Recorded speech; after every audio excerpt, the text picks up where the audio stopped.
and futures for tonight's action.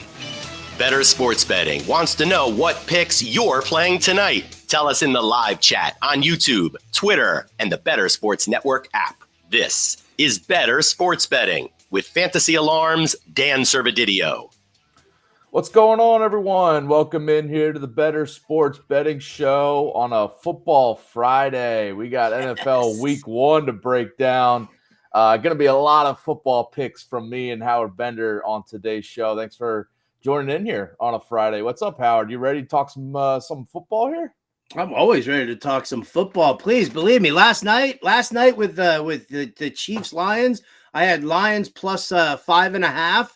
Even though the line went down to 4.5 there. I also had the under, and that hit. The only thing that kind of burned me was in a confidence pool, a pick'em confidence pool. I had the Chiefs winning that one outright, but obviously I wasn't going to lay any action on that money line. It was like minus 218 or something like that around kickoff. So felt good about the first game of the season, Lions and the under, and I'm ready to get back at it, man. We got a whole slate of games to look at. I love it. We're both starting out good here because, yesterday's show, I gave out the Lions points as underdogs. So thankfully that cashed. Gave out David Montgomery's rushing yards prop. That cashed. Missed on Sky Moore's receiving yards. He was held catchless last night. The drops for the Chiefs were just getting bad at a certain point. It was very costly. And, Moore had a couple drops. He had like a long completion that was called back. So whatever, you hit, you win some, you lose some, but we both win a couple to start out the season. And, we trying to give you guys some winners all season long on these Friday shows, going through all the week's games. We will get to, we still got some baseball tonight, and we all want to get some action on tonight's games. We'll give out both some MLB bets for Friday night.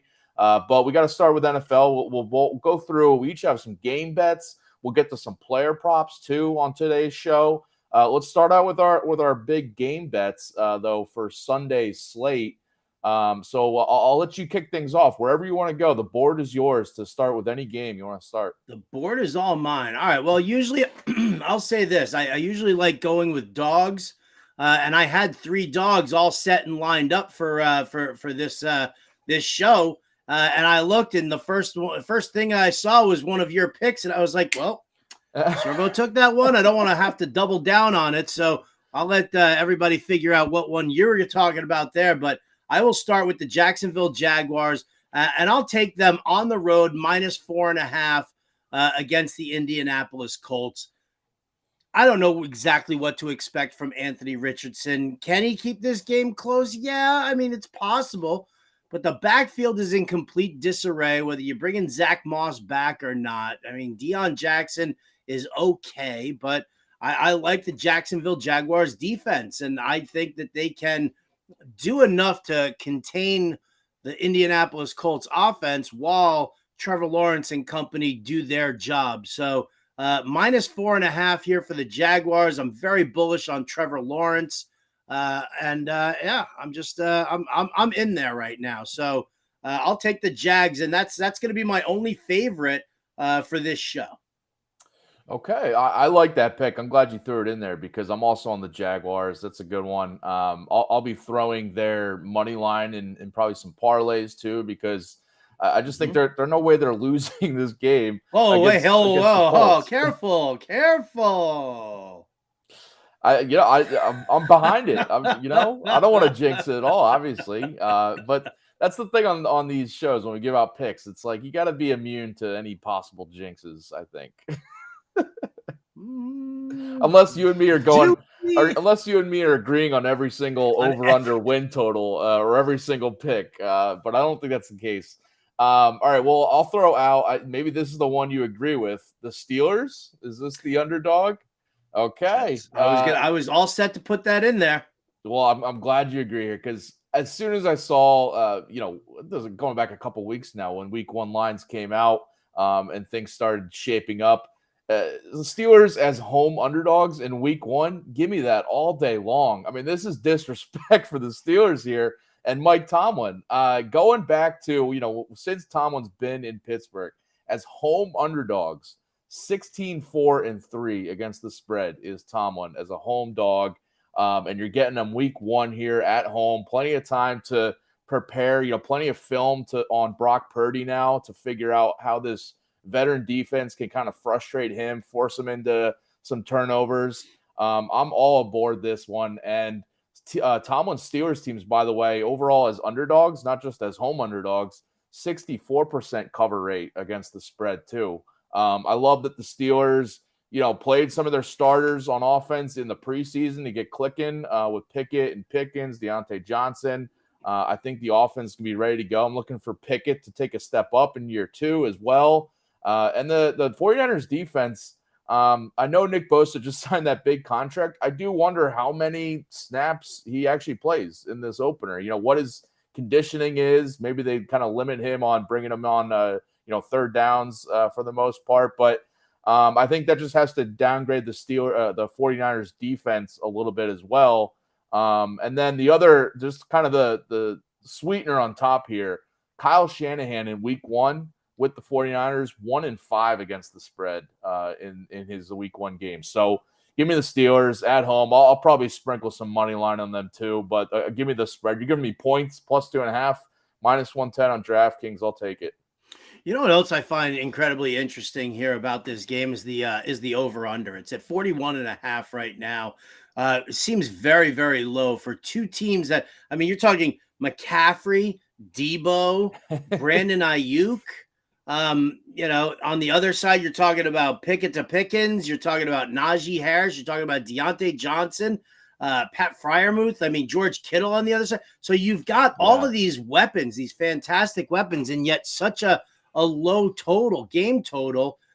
So that's Vegas telling you that these defenses are for real. You are going to have to pay attention to them. And I think that, with it being as low as it is, what do they think? That the 49ers defense is going to shut down the Steelers? I don't think so. I think that they're looking at this game as being like a fairly close game, like a 20-21 sort of a game. Just kind of sits right in there. Maybe it's like right around 41, 42 points. And if you're talking about a 1-point differential here, I want to be on the side of the Steelers. And I'm getting, not just getting the 2 points, but give me that extra hook too. Yeah, you're exactly right. Anytime there's a lower total like this, you want to be on the underdog side of things, because trying to root for a favorite to cover in a low-scoring game is rough, especially if you're watching it live. Better Boss chiming in also on YouTube saying he likes Steelers money line. Thanks, man. Love that. We're on the same page there. There you go. That's the mush right there. He even apologized for being a mush on the other days on Wednesdays, and I saw it in the chat. He was like, "Oh, I'm in on that too. Sorry for the mush," and I think I lost that bet. Oh, what bet was that? Was it a baseball bet? It was a baseball bet. Yeah. Oof. All right. Well, we'll see. And take by the way, easy, Better Boss. Take it easy. One thing to keep in mind, and I was going to touch on this when I talk Eagles Patriots, but there's like weather concerns to kind of keep in mind for like a lot of the Northeast and from like DC area and on up. Rain, thunderstorms expected around the whole Northeast, so that could play a part in this game at Pittsburgh.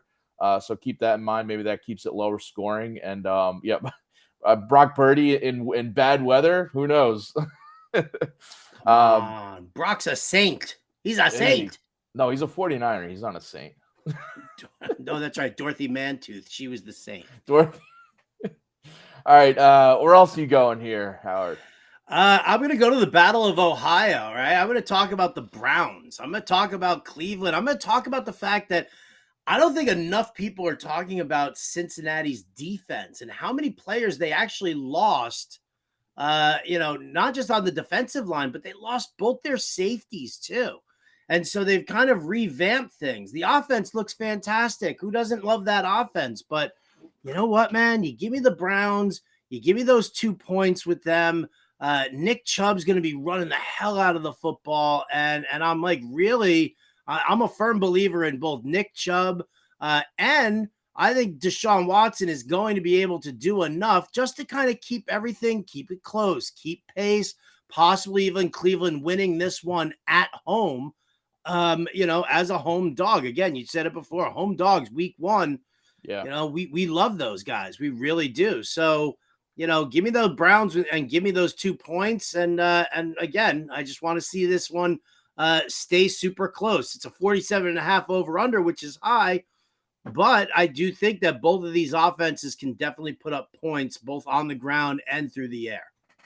Yeah, I like this one too. The home underdogs, especially in a divisional matchup. I don't have the numbers in front of me, but that's like a pretty good success rate against the spread as well. So that's always a good one to pick. And you didn't even mention, but Joe Burrow's calf injury is still just a looming thing. I know he's probably gonna play. We don't know for sure yet, right? But we assume he's going to play. Dude, he just signed that big ass contract. He's going out there. He's playing. But you got to assume he's going to be a little limited, not like his elite, self. So I like that call on the Browns. I'll throw out, let's go to another divisional matchup. And Michael Rojas commented in the chat. He likes Bijan Robinson over 88.5 rushing plus receiving yards. I can get behind that because one of my picks, I'm going with the Falcons minus 3.5 at home against the Panthers. Give me the Falcons to win and cover here. It's a home game for obviously the Falcons, but it's a road divisional matchup right away for rookie quarterback Bryce Young, which I think is a rough spot for him. And a weird, not surprising, but bad track record for quarterbacks who are the number one pick, going back to their first start, going back to 2002 since Derek Carr. Derek Carr won his season opener, but since then, number one picks that were quarterbacks 0-13-1 straight up, and 1-13 against the spread over the past 20 years. So this is a track record that's proven, it's dated, and I think Bryce Young's going to struggle here. And the Falcons, you and me are both high on this team taking a step forward here. We like their over on their win total. We like them to, be live in the NFC South. The offense, a lot of young but talented guys are all going to take a step up. Bijan Robinson is going to be a difference maker in this offense, in the whole league. And I have confidence in them getting a comfortable win. I'm not scared away from the 3.5. Obviously you wish it was 3 maybe, but I still think the Falcons win pretty easily here. And Frank Reich, Panthers' new head coach, has never covered in week 1 against the spread. 0-4-1 against the spread, and his teams have failed to cover by like 8 to 10 points. So this is a Falcons easy win for me. So he's not due. Frank Reich's not due. I love that analysis. Oh yeah, he's love the due analogy. Bryce Young is due to break the streak of first overall picks. I was on 95.9 down in Atlanta this morning, talking Falcons football with those guys. Shout out to my boy Mark Aram for having me on. It was fantastic to sit there and really talk about what we can expect from the Falcons. I mean, listen, we all remember when you and I were on doing this show for the NFL draft, right? Somebody won a little money, a little something on Bijan Robinson being taken 8th overall. Why did that happen? It happened because the Falcons did all of their work. I'm trying to point to you. It's this guy. This guy. Falcons did all sorts of fantastic work through free agency and the trade market to really shore up their defense. So I like it a lot. Even with Jeffrey Okudah out with the ankle issue, I still think that they did a lot of great things, both on the offensive line and in the defense, in order to make this happen for the Falcons. So I like it. You're right. I mean, if you go to an offshore book, you can buy off that half point and get rid of it. Yeah, or you could pay the juice on like an alt line on DraftKings or whatever. Yeah. Yeah, if you don't like that half point, which I always hate the half point. How many times have you ever been burned on the half point? It's way too often there. So I get that. I dig that. I'm going to stay with the South. Actually, you got the Atlanta Falcons. Let's talk about the Saints hosting the Tennessee Titans. I'm taking the Titans. I'm taking the 3 points. Road dog here. with Derrick Henry, one of the premier running backs. Now, I get it. I don't like that offensive line for Tennessee by any stretch of the imagination. But when you've got Treylon Burks and DeAndre Hopkins and Chigakonkwo running around in the secondary, you have to pay attention to them. Tannehill is good enough of a quarterback to be able to hit those guys. So you have to respect the passing game, which means that the Saints can't stack the box. And one of the things that we've seen also is that the Saints, they lost Marcus Davenport. The one guy that they've got sitting on their defensive line right now is Cameron Jordan. That dude is 34, and he plays like he's 84 at times because he's just got so much tread on the tire, so much mileage on him that it's very tough. So to have Derrick Henry just banging away like that on the defensive line, usually you don't like running against the New Orleans Saints. That's been the trend in the past. This year, I think it changes a little bit, and I'll take the Titans with the 3 points against the Saints. So, yeah, in the Superdome, no less. So, Saints can win. I don't care, but the Titans are going to cover.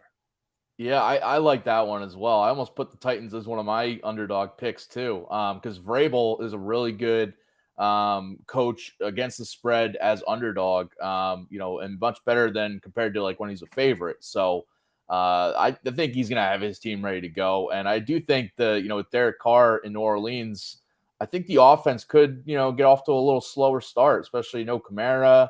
We'll see what Michael Thomas is, I guess. But I think Carr could have a little connection issues with his new receivers, at least to start the season. So, I like the Titans, a team it's been there. They know what they are on offense for sure. Exactly.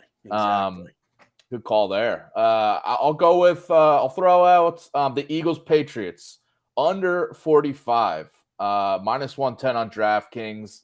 I mentioned the weather situation here. We might have thunderstorms in the area. We might have there's 10-mile-per-hour projected winds for this game too. But either way, we were talking about this before we went live, and Bill Belichick is going to have his defense, his game plan ready to go to slow down Jalen Hurts and the Eagles offense. As much as I hate to say that as an Eagles fan, I do think Belichick's going to really frustrate the Eagles, and he's got plenty of film that he's been studying all summer long when this schedule came out that I think he's going to really know what to do to kind of bottle up Hurts from beating him with his legs, limit A.J. Brown's explosiveness. And I think the Eagles might go for just more of a run-focused offense, too, with the weather situation and just kind of manage the game. And the Patriots on the other side are going to do the same thing. They bring in Zeke Elliott. They have a really good 1-2 rushing punch with him and Stevenson now. Mac Jones, obviously, just a game manager type of quarterback. I know Bill O'Brien's there to help him improve, but I still think in this first game against the really good Eagles defense that the Patriots offense will be limited as well. So I just like the overall under here. I think it's going to be a low-scoring, grinded-out game. Maybe first team to 20 points, 21 points wins it, and I'll take the under. Yeah, I love this call here by you, not just because, you're an Eagles fan and you have that insight, but also just for the fact that, I recorded the DFS podcast, the NFL DFS podcast with John Impemba, and that's actually going to air. You guys can check that out right here on the Bettor Sports Network and Fantasy Alarm YouTube page at 7 p.m. Eastern.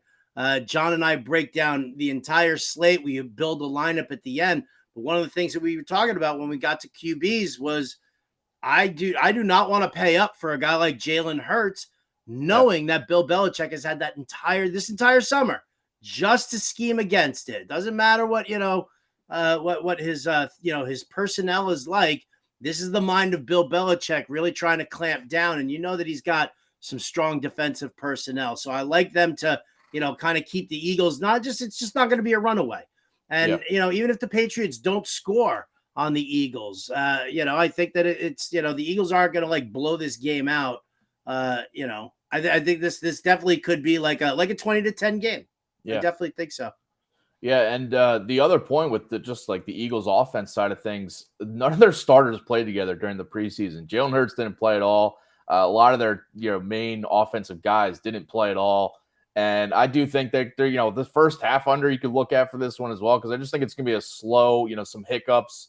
I know obviously this offense was elite last year, but I think, early on, Belichick's going to have his game plan ready to go. So I like your call of fading Hurts and DFS. And I almost threw out a couple, a prop or two on Hurts unders, because I do think, the books are kind of overcompensating for what he did last year, especially like his rushing yards prop is out there, above 40. I do think he could be a little bit, his stats won't be as good, but all right. So yeah, I guess we're in agreement on that one.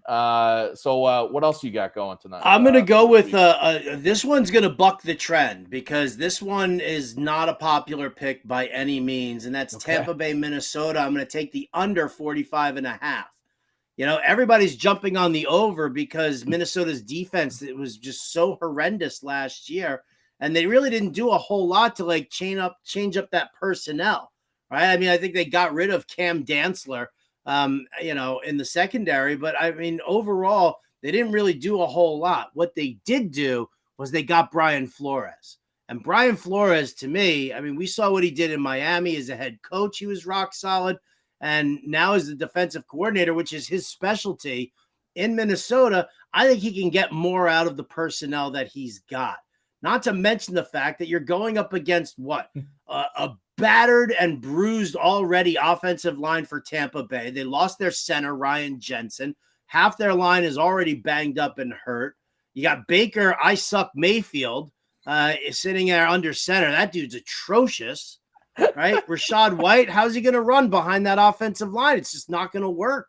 So I don't see Tampa Bay really capable of putting up a ton of points here on Minnesota. I think Brian Flores is going to be able to help contain them. Mayfield doesn't really do anything for me on that front. So, I feel like on that front. And then if you're talking about Minnesota's offense, yeah, it's fantastic. Kirk Cousins, Justin Jefferson, you got Jordan Addison. I think that their blocking scheme is a little wrong for their running backs, for Alexander Mattison.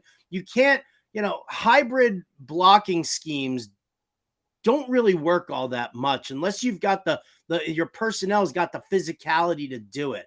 If you do power gap blocking, you want those big 300-pound behemoths that can just, smack people around and just push everybody, all over the place. But if you're going to hybrid it with some zone blocking, that means that these guys, these big bruising guys, need to also be able to move laterally. And that's not really a very smart thing. If you've got like a 300-pound guard trying to move laterally, that's how a dude blows out the knee. Just ask Mekhi Becton. So, I worry about the blocking scheme for the Minnesota Vikings. I don't necessarily know if Alexander Madison's going to get going. Yes, Kevin O'Connell also, he's just a very pass-happy guy, and Todd Bowles knows that. And Todd Bowles is a very defensive-minded guy himself.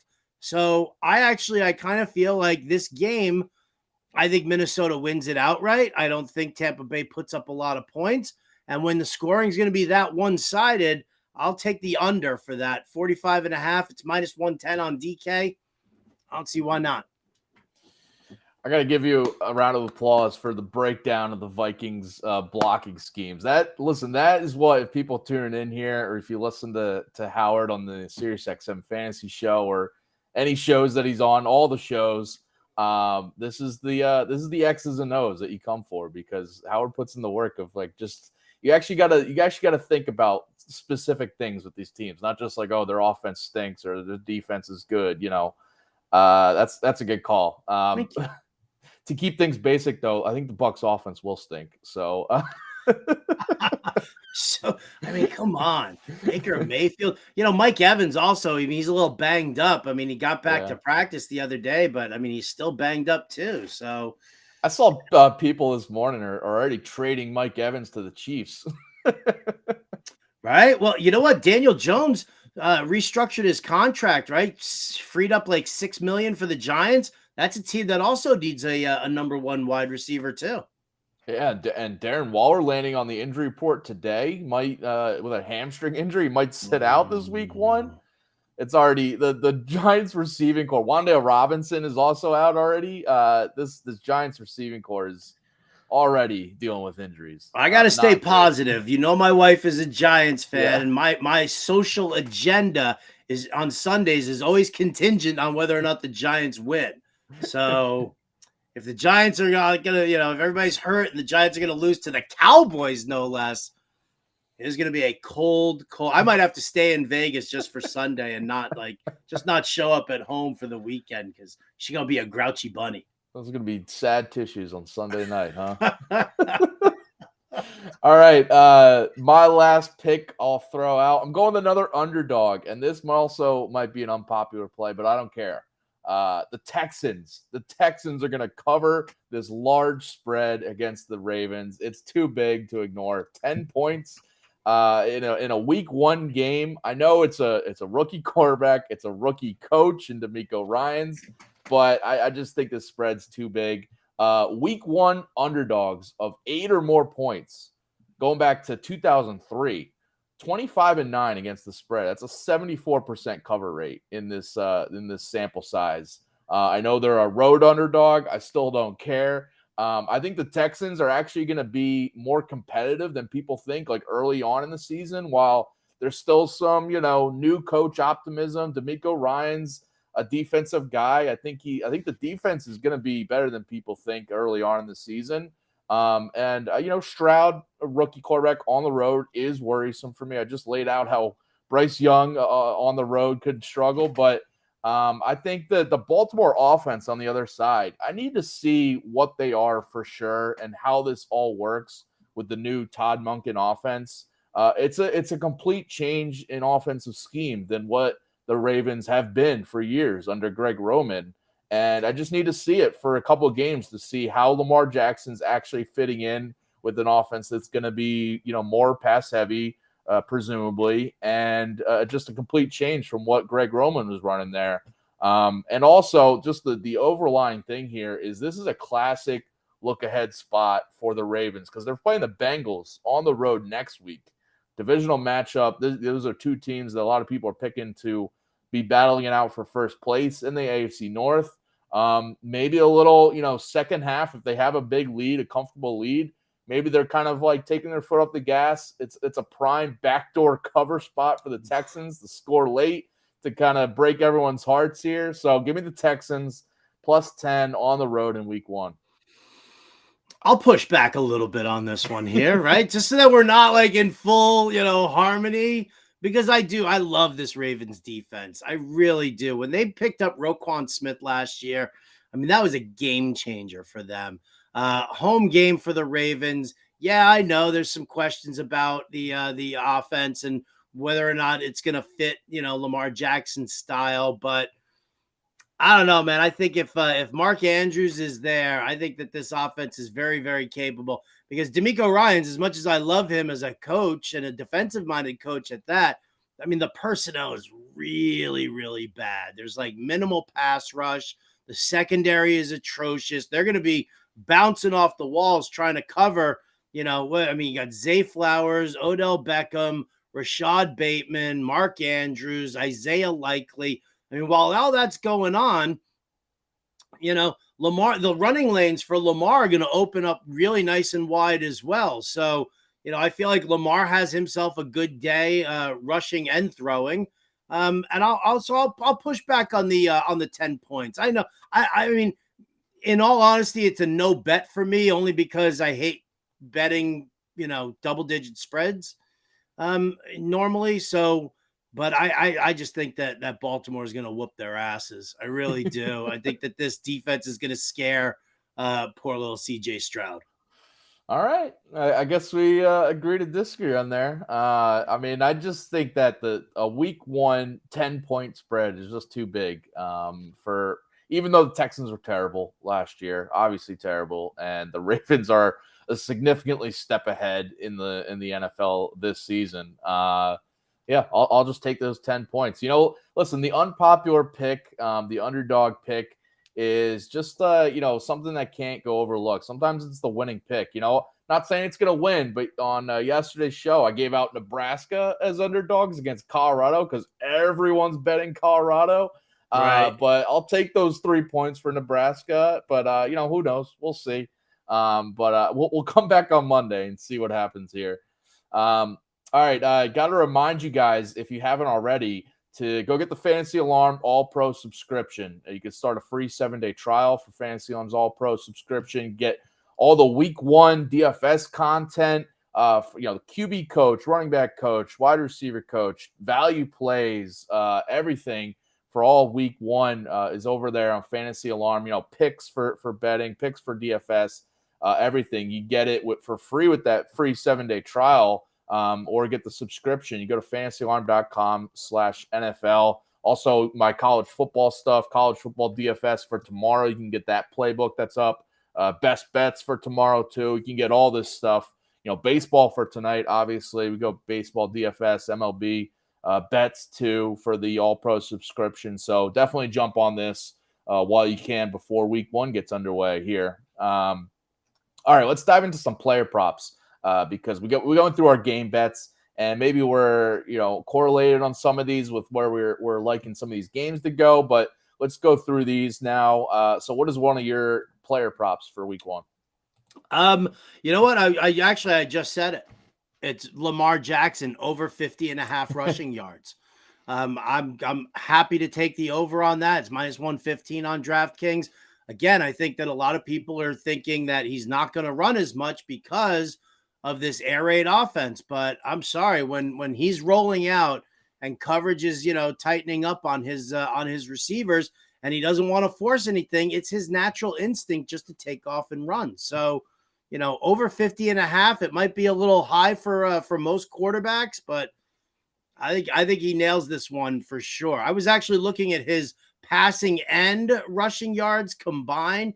He was at like 276.5 or something like that. Still seemed a little bit too much for me. So Lamar Jackson over 50.5 rushing yards. I like that. Listen, my Texans bet could still cash, and this can cash as well in the same game. So I'm fine with it. I'll allow it. I'm going Drake London over 52.5 receiving yards, -115 on BetMGM. I think that he's going to really take another step forward. He had a solid rookie season, 866 receiving yards. But he really came on late in the year, came on strong, 95 plus receiving yards in 3 of the last 5 games to end the season, and also coincided with Desmond Ridder taking over as the starting quarterback. Was a favorite target for Ridder. He went over this line in 3 of those 4 games that Ridder was under center for the Falcons, seeing at least 8 targets in each game.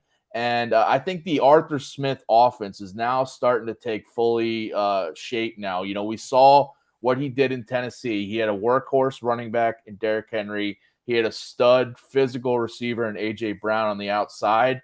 I think he has that. It's in its early stages, but you got Bijan Robinson now as the workhorse back. You got Drake London as the taller, physical, big-bodied receiver on the outside. And I think it's going to be a really good 1-2 punch of both guys doing work. So, and I also think the Panthers secondary is just kind of a weakness this season. So I think Drake London goes over this receiving yards prop.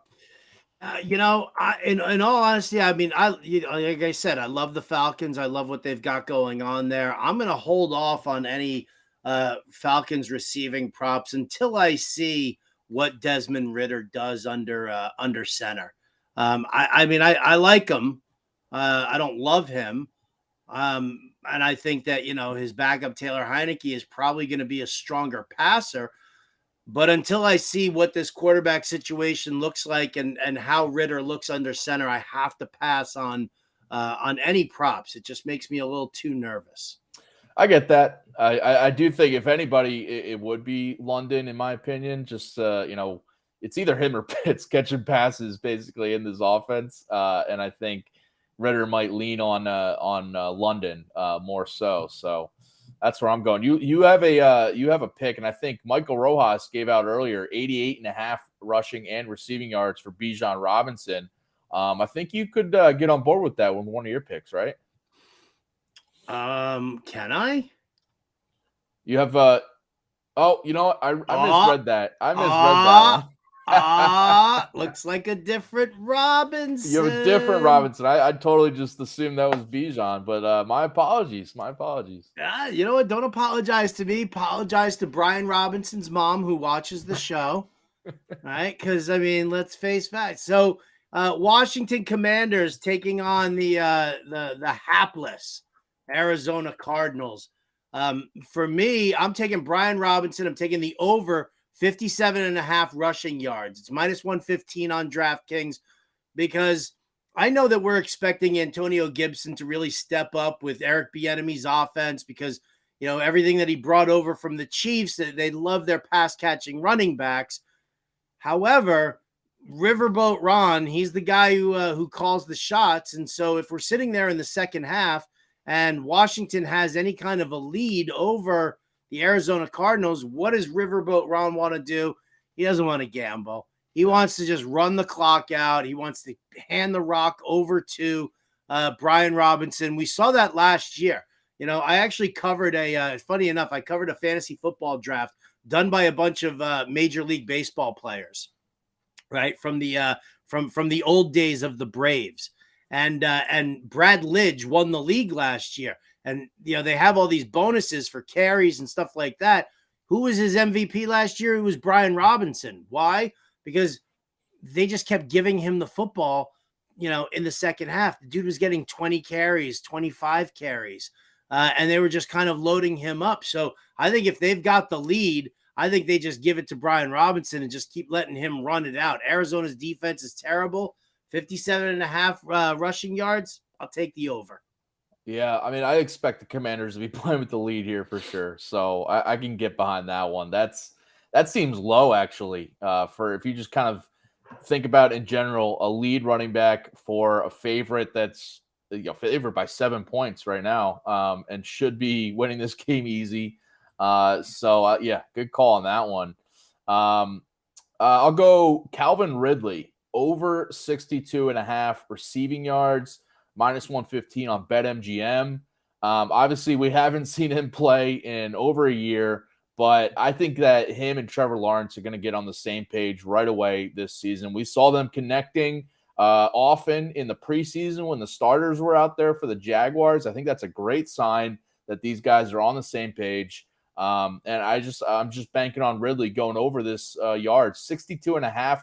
He had 60 plus receiving yards in 14 of his last 20 games. So that's going back to 2020 season because he sat out all of last year and obviously was also hurt in 2021 for part of the year. But 14 of his last 20 games, he's had 60 plus receiving yards. And I see Ridley just kind of overall just being motivated to prove that he's back and should be mentioned among some of the top receivers in the league. So give me Ridley here over 62.5. Well, I'm a big Calvin Ridley fan. There's no doubt about it. I'll definitely listen. I like it. I like it a lot. I think that the target distribution is going to be a little bit more spread out than most people think. I do think that Trevor Lawrence has a very good connection with Christian Kirk as well. But from everything that we've seen preseason wise, Calvin Ridley looks like he is 100% ready to go. So over 62.5. Yeah, I'll do it. Michael Rojas throwing out another prop in our YouTube chat here. Mike Williams over 100. I'm assuming that's receiving yards for the Chargers there. What do you think about that one? Because I know you have a pick for a Chargers player, not Mike Williams, but you might be more in on Williams than the guy you're about to talk about. Yeah, I mean, it's kind of interesting. Over 100 yards for Mike Williams. That's tough. That's tough. It is tough. It is tough because I want to see how Kellen Moore handles things. I know what his offensive scheme does. I know what it dictates. And for that purpose, it dictates a lot of Justin Herbert looking downfield, hitting the wide receivers, even possibly tight end Gerald Everett. So, that's what Moore wants Herbert to be looking downfield. He doesn't want him to be doing the old check down work. That's why I've got Austin Eckler under 4.5 receptions. I'm getting it for even money on DraftKings at plus 100. I don't think that what we're looking at, Eckler last year, 127 targets, but that was because it was Joe Lombardi's system, and we saw what kind of, targets and receptions Alvin Kamara used to get on the regular. But also that Justin Herbert was banged up with the rib injury. So, I'm a little more lukewarm on receiving targets for Austin Eckler. Still 100 yards for Mike Williams it's a lot. It's a lot. I know that Jalen Ramsey is out, but you're also going to probably see a lot of Xavier Howard working over Mike Williams. So, Michael, I can't get on board with that. I like it. You got moxie, kid. You got moxie. I like that. But I don't know if I can do that. But I can do Austin Eckler under 4.5 receptions. Let the fantasy community, piss and moan about that one for me. Oh, he could still score, 2 or 3 times and return the fantasy value for the week. But maybe his passing receptions production work won't be as high this week. But yeah, I do think we got to wait and see how the distribution's laid out in a new Chargers offense. Even though we know all the guys in there, it's a new OC. So yeah, we'll wait and see on that. Give me AJ Dillon, my last prop for today. Give me AJ Dillon over 41 and a half rushing yards, minus 115 on BetMGM. I just think the Packers offense is going to go with just a run-focused approach early on, especially in this week 1, to get Jordan Love comfortable, to make sure he's comfortable running the offense, kind of managing, not turning the ball over, throwing downfield a lot. I think they're going to lean on Dillon and Aaron Jones in this one. But I do like Dillon's rushing yards prop over Jones right now, because I do think Dillon, just as the bigger bodied back, I feel like he might get more carries than he did last year, and more consistent work this season with Jordan Love there. When Dillon got double-digit carries last season, it was 12 games that he got at least 10 carries. He had 40-plus rushing yards in 8 of those 12 games. And in 2021, when he got 10-plus carries, he had 40-plus rushing yards in all 9 of those instances. So this is going back 2 years. When he gets the work, he's putting up yards. And I think he's going to get the work in this week 1. Also against the Bears, last 2 seasons, 4 matchups against the Bears, he's gone over 41 and a half rushing yards in every single game. All 4 of those, 93, 61, 71, and 59 were his rushing totals, and also got, double-digit carries. So he, got the motivation against the division rival also on his belt here. So give me AJ Dillon. AJ Dillon. All right, listen, without Aaron Rodgers there, you definitely stand more of a shot. I remember watching Aaron Rodgers trying to shove AJ Dillon off the field last year and waving in Aaron Jones. Exactly. It might go the other way around now. It could very well go the other way. I like that. All right, I've got one more here. It's Kirk Cousins. It's over 1.5 passing touchdowns. It's minus 130, so there's a little juice on it. But, between Jefferson, Addison, Hawkinson, Osborne, I just think that there are enough receiving weapons. Kevin O'Connell prefers a heavy pass volume there. So, Kirk Cousins over 1.5 passing touchdowns. I would do that. I'd do that for Trevor Lawrence too, to be honest. Yeah, whenever there's a 1.5 line, I always like looking at the over, and vice versa. You kind of look at the under when it's 2.5 for quarterbacks, just because the 1.5 line is low for a guy like Cousins who could easily throw for 2 touchdowns. Interesting that you like the over there, but you are taking the under in that game. Well, 2 touchdowns is only 14 points. True. And it could be a 14-0 final. Who knows? It certainly could be. All right, so those are some week 1 picks for Sunday's game. Let's dive into baseball though, because we got a few minutes left here in the show. We got to give out some baseball picks for Friday night, because those are some bets that we could see cash tonight. I'll start things off here going with the Twins money line. It's Dallas Keuchel on the mound for the Twins. Obviously very risky, but his home road splits are pretty wild so far. He's been very good at home, like a 1-something ERA in his 3 home starts so far. Has got knocked around on the road though, so but he's at home here. The Twins also just at home. First game back on a homestand following a road trip. They've now won 7 straight of those games when they're coming back from a road trip. So I like them to get another win here. The worry here is that the Mets offense is good against lefties over the past week, but I just having a little faith in Keuchel here. And also just in general, we got a Twins team that's still fighting, still trying to build a lead for the AL Central and lock that division down. Whereas the Mets are they're not playing for anything. It's just general vibes here. I think the Mets going on the road here in Minnesota, I don't see them winning. So I like the Twins there, minus 106 on FanDuel. All right, the Twins. I mean, I'm not extremely confident in my baseball evaluations. I'm gonna put that as a qualifier. You and me are tied into the NFL. I got college football in my brain, so yeah, we're trying to give out some picks to the people tonight, though, at least. Yeah, and I will admit that I spoke to some friends of mine within the gambling industry and got some thoughts on this for them. Okay. That's why I listen. Like that's the thing. I'm not here to like just turn around and be like, yeah, these are all my picks and go ahead and bet them and you're gonna be raking in the money doing it. I want to be honest and upfront with everybody, right? My focus is definitely on the NFL, but yes, I'm still obviously paying attention very much so to MLB. But my betting, I've pulled back on my betting for MLB. September, it can be a tough month, for a lot of people. And I just want to kind of hold my bankroll for some fun stuff for the NFL. But I got some picks here. And I'm going to start off with the Seattle Tampa Bay. And I'm going to take the over 8 runs. Now, you've got George Kirby on the bump for Seattle, and on the other side of that game, you've got Taj Bradley. Now, George Kirby was great in August, or at least the beginning of August.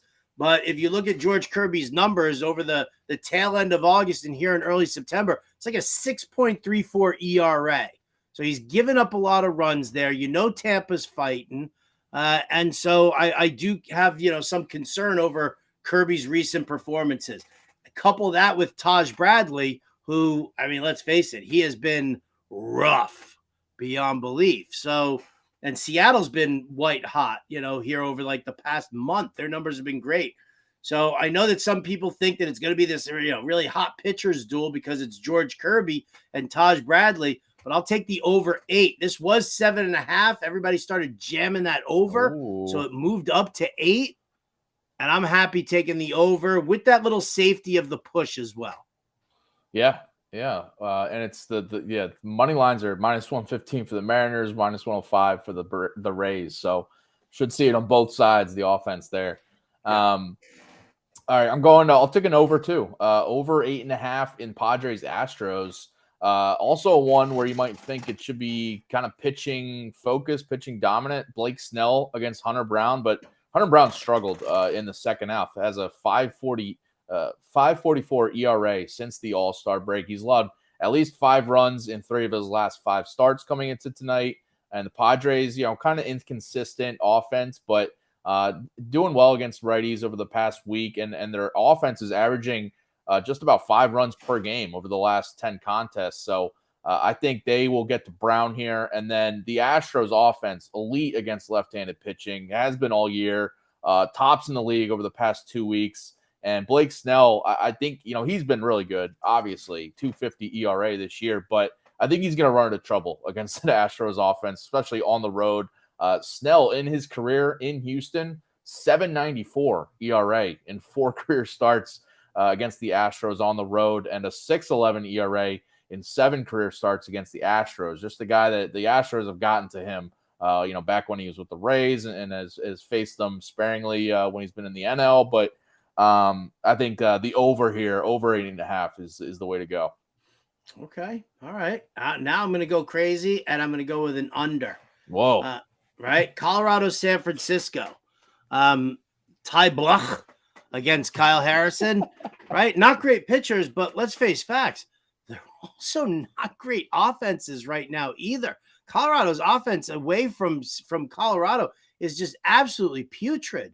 All right, nightmarish. Ty Block actually knows the San Francisco Giants park very, very well. He used to pitch for San Francisco.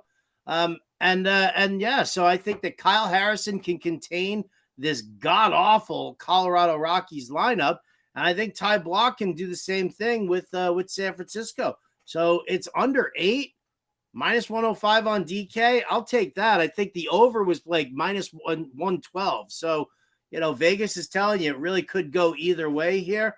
So I'll take the under. And then again, having that, straight the 8 runs allows me the opportunity to push.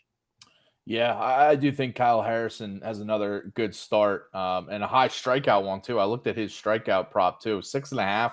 It's a little high, but he's been when he's he struck out 11 again, I think against the Phillies recently. Is a really high strikeout guy in the minors. So yeah, I like that call for him to have a good outing against the Rockies. My last pick is Trey Turner, tried and true, over 1.5 hits, runs, RBIs, minus 140 on DraftKings. The guy's just on another level. Simply put, I mean, you just look back at his past month, the guy's on fire. He's hitting 373 over his past 15 games, hitting 347 over his past 30 games now. He's on a power surge, got 7 home runs over his past 7 games, 10 home runs over his past 15. The guy is on fire. He's been over 1.5 hits, runs, RBIs now in 9 straight games tonight, coming into tonight, and 13 of the last 15 games too. He's back at home here, and he also just got activated off the paternity leave list, so he's got that dad power now working for him. Give me Trey Turner to do it again tonight, because this is a prop that just keeps cashing. You want to talk about dad power? I'm just going to talk about power in general, okay? Matt Olson. I mean, this guy. Listen, I'm going to be a little braggadocious here, and I've got a friend of mine who can back this up. I've been in on Matt Olson since he was a rookie, since his rookie season, and I remember this. After his rookie season, a friend of mine came to me and said, I got to put my keepers in for my fantasy league. I'm down to either Matt Olson or Justin Smoke. And I was like, dude, protect Matt Olson. Keep Matt Olson. Love Matt Olson. Be happy with Matt Olson. He's not going to let you down. And since that time, I mean, he's always, every time Matt Olson hits a home run, this dude hits me up either on Twitter or text or something like that. Well, Matt Olson's has home run in 4 straight games right now. All right. And now he's taking on, wait. Who's the pitcher? Where is his name? Where is this dude's name? Oh, yeah. It's Mitch Keller. Mitchy. We're coming for you, pal. Matt Olson, the lefty against the right-handed Mitch Keller, who went through I think he went through like a 5-game streak where he gave up like 9 home runs. Right. Then he settled down a little bit. Then he got beaten up a little bit. And he settled down again. It's time to get beaten up. Matt Olson plus 275 on DK, baby, to hit that home run. Yum, yum. Give me some. Matty-O hits dingers. Yeah, good. I mean, it's never a bad idea to bet against Matt Olson hitting a home run. You have him as the season-long home run champ, right? I have him season-long home run for the majors, season-long home runs to lead the National League. So he's 3 ahead of Ohtani right now and 5 ahead of Alonso. He's got to keep going here because those guys are obviously can heat up at any moment. Schwarber's still at 41 too, so he's 6 back. Ohtani's got an oblique issue. Forget Ohtani. That dude's done. Done like dinner. Cooked. Mookie Betts on fire, 38, but he also got hurt. He just got hurt too. Mookie Betts. Sayonara. So Olson's time to just build a lead and not look back. I like it.